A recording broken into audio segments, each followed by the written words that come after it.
मैं डॉक्टर रेणु कुमारी, सहायक प्राध्यापिका, मनोविज्ञान विभाग, SS memorial college, Ranchi university, Ranchi. आज मैं जिस टॉपिक पर चर्चा करने जा रही हूँ वो बीए सेमेस्टर 6 सीसी 13 के unit 4 dynamics of organisational behaviour के अंतर्गत आता है। संगठनात्मक व्यवहार की गतिशीलता के अंतर्गत स्ट्रेस इन ऑर्गेनाइजेशन यानी संगठन में दबाव। मैं पहले स्ट्रेस इन ऑर्गेनाइजेशन के नेचर पर चर्चा करूंगी, फिर इसके इफ़ेक्ट्स यानी प्रभाव के बारे में बताऊंगी। आज के समय में दबाव यानी स्ट्रेस हर व्यक्ति के जीवन का अभिन्न अंग बन गया है। अमेरिका में एक जीवन बीमा द्वारा कराए गए सर्वेक्षण में पाया गया कि करीब 46% अमेरिकन कर्मचारी विश्वास करते हैं कि उनका कार्य बहुत ही दबाव युक्त है। 27% लोगों के मत में उनके जीवन में कार्य सबसे अधिक दबाव का अकेला कारण है। अनेक साक्ष्यों से यह ज्ञात होता है कि उच्च स्तर का दबाव शारीरिक स्वास्थ्य, मनोवैज्ञानिक स्थिति तथा कार्य निष्पादन में अनेक पक्षों को नकारात्मक रूप से प्रभावित करता है। अतः संगठनात्मक दबाव को समझना अनिवार्य हो जाता है। इस लेक्चर में हम यह जानने की चेष्टा करेंगे कि दबाव क्या है, इसके इफ़ेक्ट्स क्या हैं। अब हम जानते हैं कि व्हाट इज स्ट्रेस यानी दबाव क्या है।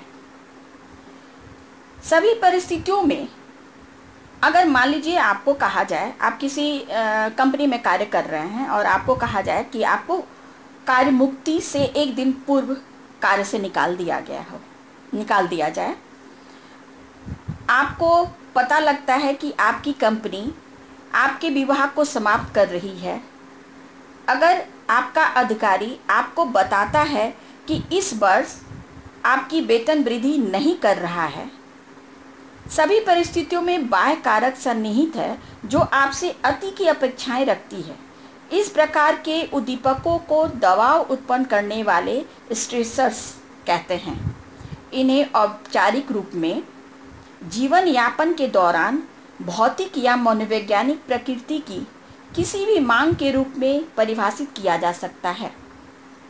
ग्रीनबर्ग एंड बेरोन के शब्दों में stressors is any demand, either physical or physiological in nature, encountered during the course of living।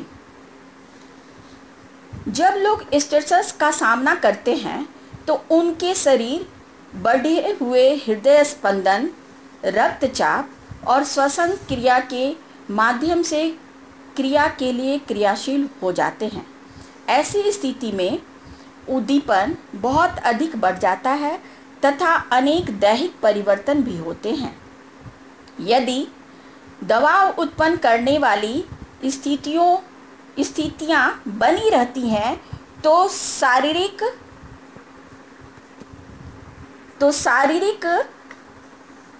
क्षमताएं कम हो जाती हैं और व्यक्ति उन स्थितियों का सामना करने में असमर्थ हो जाता है तथा गंभीर जैविक हानि हो सकती है। अनुक्रियाओं का यही प्रारूप है जो हमारे मस्तिष्क में रहता है जब हम स्ट्रेस का उल्लेख करते हैं। दबाव संगठन की अंदर या बाह्य मांगों के फलस्वरूप उत्पन्न होने वाली संवेगात्मक स्थिति के प्रारूप और दैहिक अनुक्रियाओं को कहते हैं। ग्रीनबर्ग एंड बेरोन के शब्दों में stress is the pattern of emotional state and physiological reaction occurring in response to demands from within or outside an organization। दबाव उत्पन्न होने के लिए दो बातें मुख्य हैं। पहला, लोगों द्वारा उन परिस्थितियों का जिनका वे सामना करते हैं का प्रत्यक्षीकरण उनके लिए धमकाने वाला होना चाहिए तथा दूसरा, वे इन संभावित खतरों या मांगों का सामना करने में असमर्थ होने चाहिए, अर्थात स्थितियां उनके नियंत्रण से परे होनी चाहिए। सारांश में दबाव केवल लोगों के विचारों को प्रारूप नहीं देता वरन वह उन्हीं से उत्पन्न होता है और तीव्रता से उनको प्रभावित करता है। लोगों की दबाव युक्त अनुक्रियाएं इस तथ्य पर निर्भर करती हैं कि वे किस सीमा तक विभिन्न परिस्थितियों का आंकलन एवं दबाव उत्पन्न करने वाली परिस्थिति के रूप में करते हैं। प्रायः यह इतने हानिकारक व्यवहार हो सकते हैं कि उनका मनोवैज्ञानिक और चिकित्सीय प्रभाव पड़ सकता है। वस्तुतः दैहिक और मनोवैज्ञानिक दबाव प्रतिक्रियाएं इतने गहन हो सकते हैं कि उनका प्रभाव शरीर और मस्तिष्क पर पड़ सकता है, जिसके फलस्वरूप अनिद्रा, हृदय रोग तथा अवसाद उत्पन्न हो सकते हैं। ऐसी प्रतिक्रियाओं को तनाव कहा जाता है। लंबी अवधि में दबाव युक्त परिस्थिति में रहने के कारण व्यक्ति के सामान्य प्रकार्यों में जो विचलन आता है उसे तनाव कहते हैं। दबाव को प्रतिबल भी कहते हैं। प्रतिबल का उपयोग दो अर्थों में किया जाता है। पहला, कारण या पूर्ववर्ती कारक के रूप में तथा दूसरा प्रभाव या परिणाम कारक के रूप में। तो पहले की चर्चा करें हम। पहला, कारण या पूर्ववर्ती के रूप में प्रतिबल यानी स्ट्रेस एज ए कॉज और इंसिडेंट।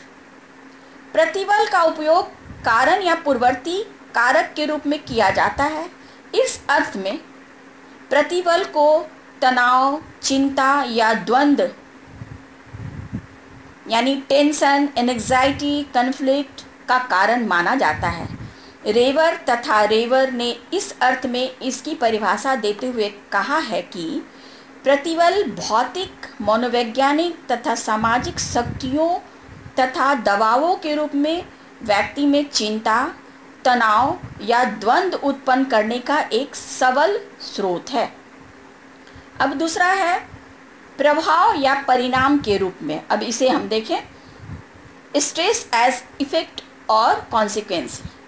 प्रतिबल का उपयोग व्यापक रूप में किसी कारण या पूर्ववर्ती कारक के प्रभाव या परिणाम के रूप में किया जाता है। रेवर, एलेन तथा रेवर के अनुसार प्रतिबल मनोवैज्ञानिक तनाव की एक स्थिति है जो विभिन्न शक्तियों या दबावों से उत्पन्न होता है। इस तरह हम देखते हैं कि प्रतिबल के संबंध में निम्न बातें स्पष्ट होती हैं। पहला, प्रतिबल एक मनोवैज्ञानिक स्थिति है। दूसरा, प्रतिबल की यह स्थिति तनावपूर्ण होती है। तीसरा, यह तनावपूर्ण मानसिक स्थिति किसी परिस्थितिगत दबाव यानी सिचुएशनल प्रेशर के कारण उत्पन्न होती है। चौथा, इस तनावपूर्ण मानसिक स्थिति का मौलिक कारण परिस्थितिगत दबाव के अनुकूल क्रिया या प्रतिक्रिया करने की अयोग्यता या अक्षमता है। इस तरह उपरोक्त बातों से यह स्पष्ट है कि दबाव क्या है। अब हम जानेंगे कि व्यक्ति को महत्वपूर्ण रूप से दबाव कैसे प्रभावित करता है, यह प्रभाव कितने गंभीर हो सकते हैं और इसके दूरगामी प्रभाव क्या हो सकते हैं, यह कदाचित अभी स्पष्ट नहीं है। वस्तुतः इसके प्रभाव इतने विस्तृत हैं कि एक अनुमान के अनुसार अमेरिका के कुल राष्ट्रीय उत्पादन का 10% से भी अधिक की लागत दबाव के कारण आती है। आधुनिकतम साक्ष्य यह इंगित करते हैं कि दबाव का कार्य निष्पादन पर नकारात्मक प्रभाव पड़ता है। निम्न स्तर का दबाव भी उत्पादन में व्यवधान उत्पन्न कर देता है। कार्यशील व्यक्ति जितना अधिक दबाव अनुभव करता है उसका कार्य निष्पादन उतना ही अधिक प्रभावित होता है, परंतु सदैव ऐसा नहीं होता। उदाहरणार्थ, कभी कभी लोग अवसर के अनुकूल स्वयं को ढाल लेते हैं तथा अधिक दबाव की स्थिति में असाधारण निष्पादन करते हैं। इसका कारण यह है कि वे ऐसे वास्तव में किए जाने वाले कार्य के विशेषज्ञ होते हैं। अतः जो कार्य वे कर रहे होते हैं उनमें उन्हें और अधिक विश्वस्त अनुभव होता है और वे दबाव एक चुनौती के रूप में लेते हैं। दवाओं के संदर्भ में व्यक्तियों में बहुत अधिक भिन्नता पाई जाती है। कुछ लोग केवल दवा की स्थिति में ही अच्छा निष्पादन कर पाते हैं, जब अन्य उच्च दवाओं की स्थिति में उपेक्षित करते हैं तथा इसे निष्पादन में व्यवधान डालने वाला मानते हैं। सरासन तथा सरासन ने प्रतिबल के प्रभाव अथवा लक्षण को निम्न भागों में विभाजित किया है। पहला, मनोवैज्ञानिक लक्षण यानी फिजियोलॉजिकल सिम्टम्स। प्रतिबल के प्रभाव या प्रतिबल के प्रति प्रतिक्रिया की पहली श्रेणी के अंतर्गत मनोवैज्ञानिक लक्षणों का उल्लेख किया गया है, जो निम्न है। इसमें पहला है घबराहट यानी नर्वसनेस एवं परेशानी यानी अपसेट का भाव यानी फीलिंग। दूसरा, एकाग्रता की अयोग्यता, इनएबिलिटी टू कंसंट्रेट। तीसरा है चिड़चिड़ापन यानी इरिटेबिलिटी। चौथा, आत्मविश्वास की कमी, लैक ऑफ सेल्फ कॉन्फिडेंस। पांचवा है चिंता यानी वरी। छठा है निर्णय लेने में कठिनाई यानी डिफिकल्टी इन मेकिंग डिसीजन। सातवां है विचार की दौड़ यानी रेसिंग थॉट्स। आठवां है अन्यमनस्कता यानी एब्सेंट माइंडनेस। अब इसके दूसरे जो प्रभाव के प्रकार हैं, लक्षण हैं, वो हैं शारीरिक लक्षण।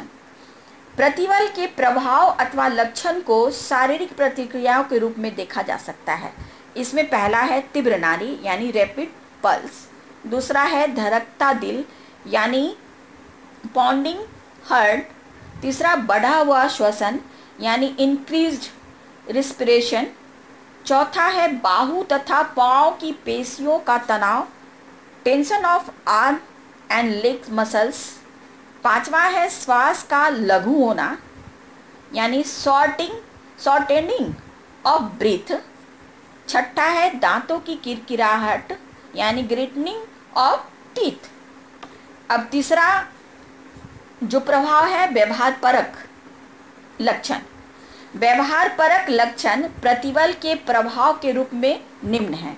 इसमें पहला है निष्पादन प्रभावशीलता में बिगाड़ या ह्रास, डिटेरियोरेशन इन परफॉर्मेंस इफेक्टिवनेस। दूसरा है धूम्रपान, अल्कोहल या अन्य मनोरंजक औषध का उपयोग, smoking and use of alcohol और अदर रिक्रिएशनल ड्रग्स। तीसरा है दुर्घटना प्रवणता यानी एक्सीडेंट प्रोनिनेंस। चौथा है आशंकित कृत्रिमता यानी इसमें है पैर थपथपाना, नाखून काटना, nervous mannerism, foot tapping, nail beating. पांचवा है खाने में वृद्धि या ह्रास, इंक्रीज्ड और डिक्रीज्ड ईटिंग। छठा है इसमें निद्रा में वृद्धि या ह्रास, इंक्रीज्ड और डिक्रीज्ड स्लीप। अब चौथा जो लक्षण का प्रभाव है वो है समायोजन लक्षण यानी एडजस्टमेंट सिस्टम। प्रतिबल के प्रभाव यानी इफेक्ट, इसके प्रति होने वाली प्रतिक्रियाएं यानी रिएक्शंस निम्न समायोजन प्रतिरूपों के रूप में अभिव्यक्त होती हैं। इसमें पहला है पारिवारिक कुसमायोजन व्यवहार यानी फैमिली मैल एडेप्टिव बिहेवियर। दूसरा है सामाजिक कुसमायोजित संबंध, सोशल मैल एडेप्टिव रिलेशनशिप। तीसरा है संवेगात्मक कुसमायोजित प्रतिक्रियाएं, इमोशनल मैल एडेप्टिव रिस्पॉन्सेस। चौथा है कमजोर स्वास्थ्य यानी पुअर हेल्थ। पांचवा है कुसमायोजित वैवाहिक संबंध यानी माल एडेप्टिव मैरिटल रिलेशनशिप। इन सारी लक्षणों का प्रभाव हमारे स्वास्थ्य पर काफ़ी पड़ता है। डॉक्टरों का कहना है कि दवाओं का यानी स्ट्रेस का स्वास्थ्य पर बहुत गंभीर प्रभाव पड़ता है। वस्तुतः कुछ लोगों का मानना है कि सभी प्रकार की शारीरिक व्याधियों में 50% से 70% तक दवाओं की भूमिका रहती है। कुछ गंभीर बीमारियां भी दवाओं के कारण होती हैं। इस प्रकार हम देखते हैं कि किस तरह दवाओं से आदमी इफ़ेक्टेड होता है, उनका शारीरिक और मानसिक दोनों तरह से उनमें स्ट्रेस उत्पन्न होता है और उसका क्या प्रभाव हमारे शरीर पर, हमारे मन पर पड़ता है। तो मेरे ख्याल से अब आप सभी स्टूडेंट्स को दवाओं क्या है, उसके नेचर एवं उसका इफ़ेक्ट क्या है, ये समझ में आ गई होगी। धन्यवाद।